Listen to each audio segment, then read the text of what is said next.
Welcome back to Star Wars Escape Pod. And another episode of Lightspeed, bringing you Star Wars news and headlines in under 15 minutes. This is Lightspeed, issue number 36. Here we are in the month of September,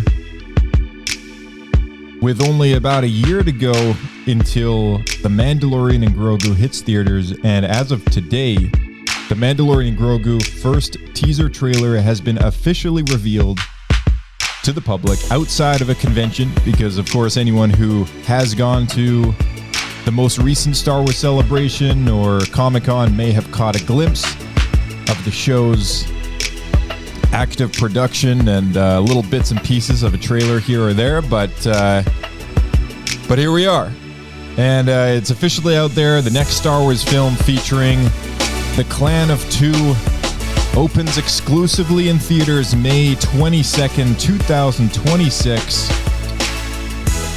So if you're searching for a new adventure, this is the way. This will be the fourth installment into the Mandalorian story, technically the fifth if you count the Book of Boba Fett. We are still very anxiously awaiting the release of a Blu-ray Steelbook for the Book of Boba Fett, among with a few others, Andor Season 2, and the Skeleton Crew show and the Acolyte. You know, there's a few that we're still waiting on, but hopefully one day it'll come. And, another movie to add to your shelf, The Mandalorian and Grogu. So StarWars.com writes about the movie, and they say this: the evil empire has fallen, and Imperial warlords remain scattered throughout the galaxy as the fledgling New Republic works to protect everything the rebellion fought for. They have enlisted the help of legendary Mandalorian bounty hunter Din Djarin, played by the one and only Pedro Pascal, and his young apprentice Grogu, playing himself, of course. The Clan of Two is ready for the fight. A brand new Razor Crest has landed in our first look at the highly anticipated next chapter in the Mandalorian story, alongside glimpses of Din Djarin and Grogu on their next adventure. And with that, released a little teaser trailer, and we are going to take a quick listen in just a moment here, but before we do that, they write a little bit more here. We see Grogu with his new Anzellan friends, and using a tiny telescope as he works alongside Din Djarin, the Mandalorian. Zeb Orrelios is back from Star Wars Rebels, featured in the poster art that also includes Sigourney Weaver's new character and a pair of Hutts, which I don't believe we've ever seen in live action before, but they might be the same Hutts that have been introduced in the Star Wars Marvel comic book series. From toppling Imperial remnant AT-ATs to venturing into a gladiator fight where the creatures from Dejarik have become larger than life, an impressive Hutt can be glimpsed in silhouette.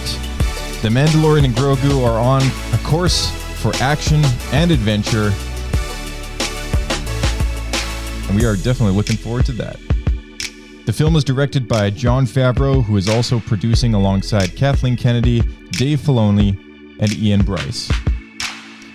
The film's music is composed by Ludwig Göransson, who also composed the Mandalorian series, returning to the score of the franchise once more.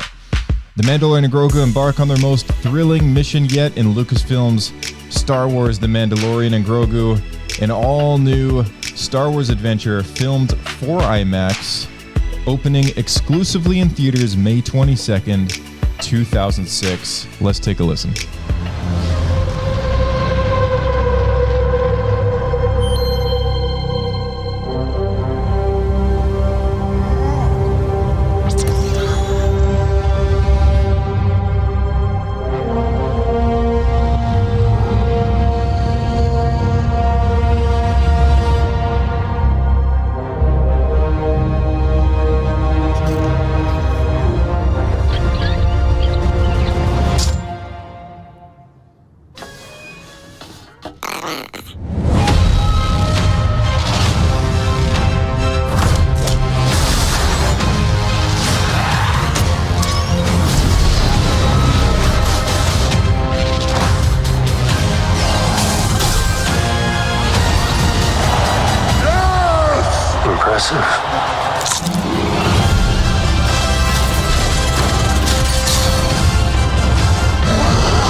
Baby.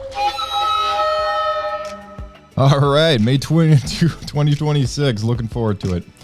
In other news, the most recent continuation of the Star Wars Rebuild the Galaxy has come to Disney+. The sequel miniseries is called Pieces of the Past, and this is also, I think, 4 episodes long, similar to the first miniseries. The main criticism of Pieces of the Past is that it could have possibly been a little bit longer, but generally speaking, everyone has been very, very happy with it. I have actually yet to see it, but is on Disney Plus right now and gaining a lot of hype. So, if you're looking for a fun little Star Wars adventure that, jump back into the world of Star Wars Lego and, rebuild the galaxy, Pieces of the Past is definitely a fun little thing that you can smash out in about an hour or two. And, it's... It is what it is, right? I mean, who knows if we'll get a third one? I haven't seen it yet, so maybe it sets it up for another installment. It sounds like maybe they'll keep doing this on an annual basis, similar to the Tales of series, Tales of the Jedi, Tales of the Empire, Tales of the Underworld. So I guess we'll maybe get something similar from the Lego world. And Lego has a history of making a lot of media with the Star Wars license. A lot of fans of the Lego Star Wars. And so, we're going to have to ask Blake what his thoughts were next week on the show as to what he thought of Pieces of the Past, Rebuild the Rebuild the Galaxy series. But we're having a good time with that, and we'll be checking that out pretty soon. All right, the Star Wars December 2025 comics preview is out. The Bad Batch has a new mission. Kylo Ren puts on Vader's helmet, and so much more. The Legacy of Vader is hitting issue number 11 already as of December 3rd. And lots of stuff, exciting about that series, which is sort of the answer to what's the next Darth Vader miniseries or limited series that we can do. They've already done 3, and I think they've run out of time to really fit more stories into Vader's time frame while he exists in the galaxy. So the legacy of Darth Vader, Kylo Ren story is a very interesting idea, and I have yet to dive into it personally, but I hear many good things, and as a reader of 2 out of the existing 3 or 4 series that they've done now, I've read the first 2, and they are highly, highly recommended. The series written by Charles Soule, so definitely go and check those out. And Legacy of Vader might be interesting as well, so go and check that out. Hyperspace Stories, Tides of Terror, issue number 4, hitting December 3rd. The Hyperspace Stories is a wide array of Star Wars stories from across the galaxy, so that might be for you as well. Young Jedi Adventures, the training sessions will be available December 9th, and this, I guess, would cross over with the junior animated series. Very cool. Han Solo, Hunt for the Falcon, issue number 4, available December 10th. Hunt for the Falcon is one of the Han Solo limited series that they have done before. They've done a few of them in the past. The first one taking place around the Star Wars series, and then they did a young Han Solo series once Solo became a thing. And now they're back with Han Solo as an older gent with his sidekick Chewbacca hunting down the Millennium Falcon. And as their many adventures take them on a journey prior to The Force Awakens, bridging the gap with Han Solo's adventures and his appearance in the sequel films. So, anyone looking to try and fill some gaps there, It's an ongoing series, and very early on still, only on issue 4, available December 10th. So you can probably still pick up a few of those single issues, first prints, I would imagine. Jedi Knights issue number 10 is hitting December 17th. The Jedi Knights saga is sort of spanning, I guess before the Phantom Menace, because Qui-Gon is a character inside this series. And, interestingly enough, we'll be telling stories with various different Jedis within the Order. And so far, so good, is what I hear. The Bad Batch Rogue Agents number 1 is kicking off another Bad Batch adventure, available December 17th. The last mini-series that they did within the Bad Batch storyline, I guess, was Ghost. I think it was called Ghost Agents, and that was or Ghost something or another. Anyway, so this is sort of a continuation in its own series, its own format, and probably will also run for about 4 or 5 issues. I think this is a 4-issue miniseries, and of course the main storyline, Star Wars issue number 8, takes the shelves on December 24th, on Christmas Eve. Star Wars issue number 8 is the 3rd main Star Wars titled series that they have done ever since Marvel took the license. They have been going sort of before, or I guess after episode 4 for the first series, after episode 5 for the second series, and the 3rd series now being issue number 8, coming out December 24th, is part of the series that takes place after episode 6. So, a new era that they're working in right now, and that era has only kicked off this past year. So if anyone wants to jump into the Star Wars Marvel comics and doesn't really know where to start, the main Star Wars series for 2025 is a great place to start. There's also one issue that they did come out with called A New Legacy. That's a one-shot adventure that you can look up, try and find at the comic book stores. Those issues are sort of a one-shot starting point for anyone looking to get into the Star Wars comic world in recent times. And I think it's a great starting point because not only does it kick you off into the main Star Wars series, but it also introduces you to familiar characters that have been introduced in Marvel Comics over the years, such as Dr. Aphra and some other funny named characters that are I'm blanking on right now. But those are, I think, all in this Launchpad one-shot issue. So definitely go and look up Star Wars: A New Legacy, and you can kind of choose where to go from there. Either the Star Wars series, the Dr. Aphra series, or so on and so forth. The Legacy of Vader, whatever. Who knows? All right, who knows what they'll do? They sometimes they come out with even new series down the road after the launch point. So stay tuned for that. But right now, Dr. Aphra and Star Wars, the places to look. Dr. Aphra, for anyone who is interested, is also running a new series right now called Chaos Agent. And right now, I believe there are 3 issues released under that title. So any fans of Dr. Aphra are going to be looking for that. Boba Fett has kicked off things with a new label as well, joining the Black, White, and Red Club. Boba Fett issue number 4 for Boba Fett Black, White, and Red is hitting shelves December 31st, right before the new year. Both Darth Vader and Darth Maul have received a Black, White, and Red miniseries. So this story is featuring, it's kind of the same art style, but featuring Boba Fett. And the colors they use, if you guessed, in the artwork are none other than black, white, and red. Maybe a bit of gray in there too.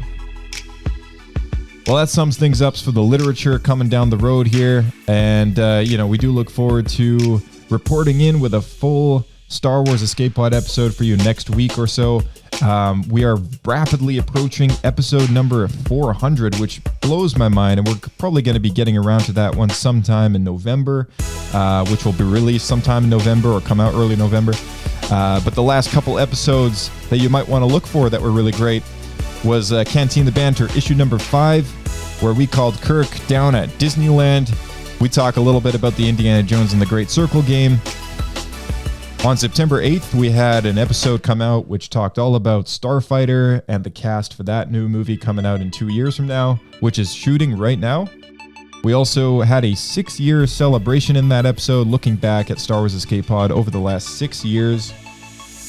We had a special guest join us the week before on September 1st. We had Young and Star Wars, a Contemporary Mythology by Dr. Steve Ellerhoff. So he joined us from over the HoloNet and from a planet, from a system not too far away. He was an awesome special guest, and I highly recommend anyone check out that episode, which dropped September 1st, because we had a really great time with Steve, and Steve is launching a new book, which, if anyone's interested in the narrative, the roots of all Star Wars storytelling, definitely go and check out that episode. Take a listen. Go and check out his book online. You can buy hardcover, paperback, I think, as well, and ebook copies right now. I believe it's all 3 of those formats, if not just ebook and paperback, maybe. But the link is in the podcast description box, so definitely check that out. We had Cantina Banter for the week before that, August 25th. We talked a little bit about the Star Wars robot library that came out in Singapore, as well as the future of character Cara Dune, and celebrating 100,000 downloads.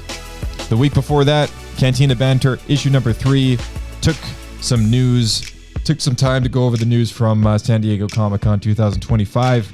We talked a little about the George Lucas Museum coming soon, next year even, and some new publishing news. And finally, the week before that, August 11th, we talked about the New Jedi Order era and how the Force Collector book ties into the New Jedi Order era, speculating on what they could do with the Rey movie and how the Rise of Skywalker hints as to what's to come. So, with November approaching and 400 episodes very soon, with 6 years behind us, we thank you all once again for being such a great audience member to Star Wars Escape Pod, for trying out all our little experiments over the years, for subscribing to our YouTube channel, using the handle at SW Escape Podcast in the search to easily find it. Definitely go and check out all the links in the description box, and follow the socials, Blue Sky and X. We have accounts on both, so, flexible. Last but not least, sharing the show with a friend and leaving a really nice review, like 5 stars on iTunes or Spotify, really, really helps us out, because, it does give other fans a chance to find the show a little bit better. And as some people don't know, there are actually over, I think, 3,000 or 4,000 Star Wars podcasts now on the internet. And if you're a big fan of Star Wars Escape Pod and you want to help us out, reviews and 5 stars really does do a lot, because it improves the chance of searching Star Wars Escape Pod in the algorithms across all podcast apps, whichever one you're using. If you have the ability to give us a nice, generous rating, it really does help us out, and it helps other people find the show. So that's very kind of all of you guys to do. So thank you again for that. And that sums it up. So we are way past our 15 minutes as far as typical Lightspeeds tend to go. But we will see you in the next episode of Star Wars Escape Pod. May the Force be with you.